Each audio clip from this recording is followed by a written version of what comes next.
হরে কৃষ্ণ। আজকে আমরা চলে এসেছি কৃষ্ণনগর রাজবাড়িতে গোপীনাথ দর্শন করতে। গোপীনাথের সাথে আরও 12টি বিগ্রহ রয়েছে যেগুলো আমরা দর্শন করব।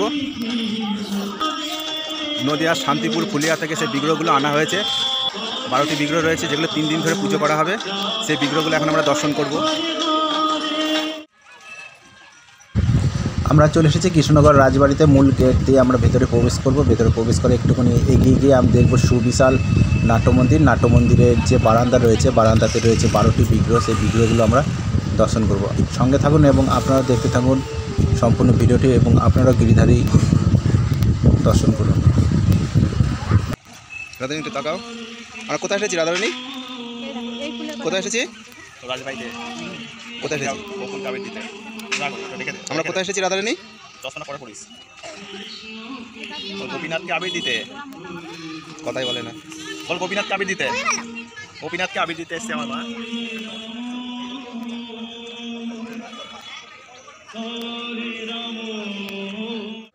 এখন আমরা বিগ্রহ দর্শন করব। এখানে রয়েছে শ্রী শ্রী বলরাম, রাজবাড়ির বিগ্রহ।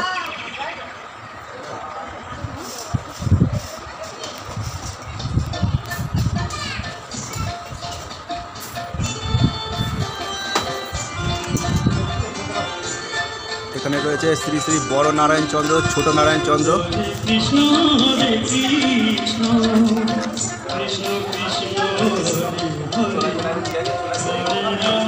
সকলে ফুল আবির দিয়ে ঠাকুরকে পুজো করে গেছে।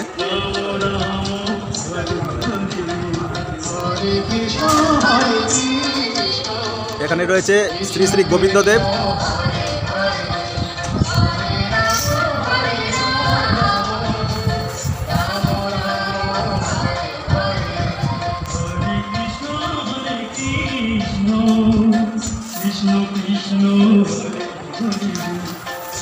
এখানে রয়েছে শ্রী শ্রী গোপীমোহন রাজবাড়ি।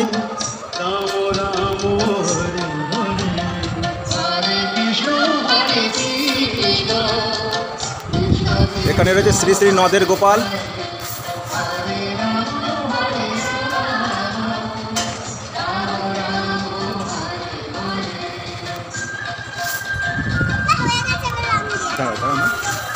এখানে হচ্ছে শ্রী শ্রী গোপীনাথ। আগে বিগ্রহটা বড় বিগ্রহ আসতো, এখন আলেখ্য হয়ে এসেছে গোপীনাথের।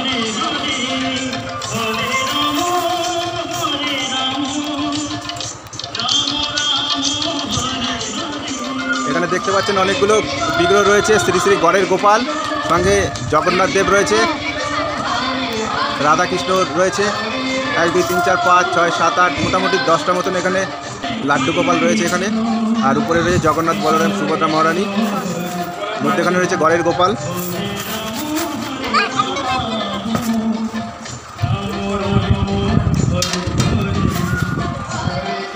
এখানে রয়েছে শ্রী শ্রী গোষ্ঠবিহারী। দেখো কত বড় গোপাল, দেখেছো?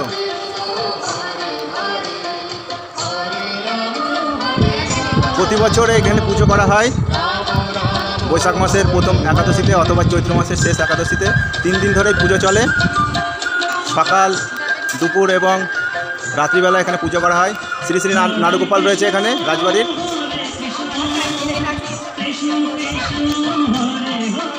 এখানে রয়েছে শ্রী শ্রী লক্ষ্মীকান্ত, শ্রী শ্রী কৃষ্ণচন্দ্র।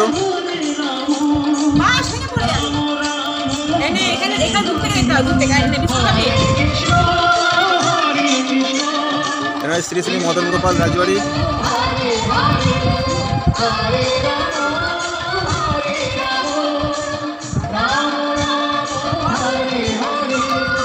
আবির দিয়েছে দোল উপলক্ষে।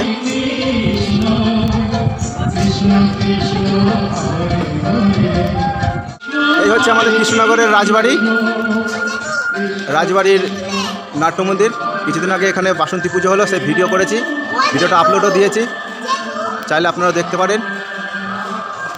ভিডিওর লিঙ্কটা ডেসক্রিপশনে দিয়ে দেবো, সেখান থেকে দেখে নিতে পারেন। এখন এখান থেকে ঘেরা রয়েছে। এই যে এখানে হয়েছিল বাসন্তী পুজো, আর এখানে দুর্গা পুজো এবং জগতী পুজো হয়। আর কৃষ্ণনগরের রাজবাড়ির সব প্রাচীন সম্পত্তি এখানে রয়েছে, সেই ভিডিওগুলো আগে করা রয়েছে। যে প্রাচীন সব সম্পত্তি রয়েছে সেই ভিডিওগুলো আগে করা রয়েছে। সেই ভিডিওর লিঙ্ক ডেসক্রিপশনে দিয়ে দেবো, দেখে নেবেন।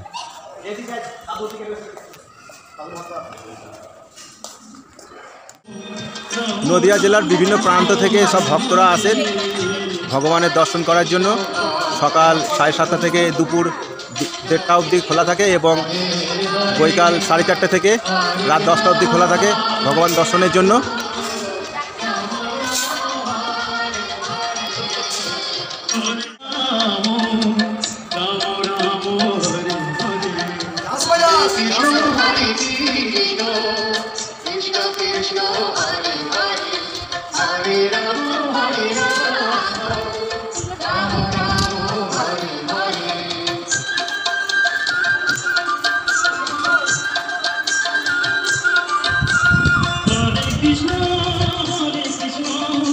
Krishna Krishna Hare Hare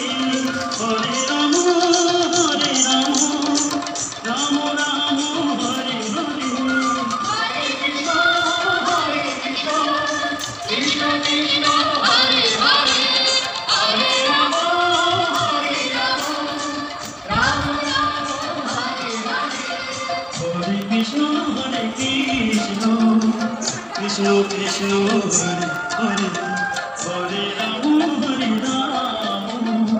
Rama Rama Rama Hare Hare Hare Krishna Hare Krishna Krishna Krishna Hare Hare Hare Rama Hare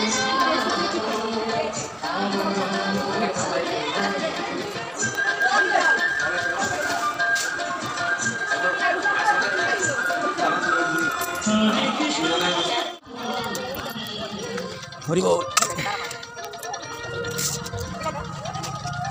হরে কৃষ্ণ হরে কৃষ্ণ হরে কৃষ্ণ হরি বল হরি বল হরি বল হরি বল হরে।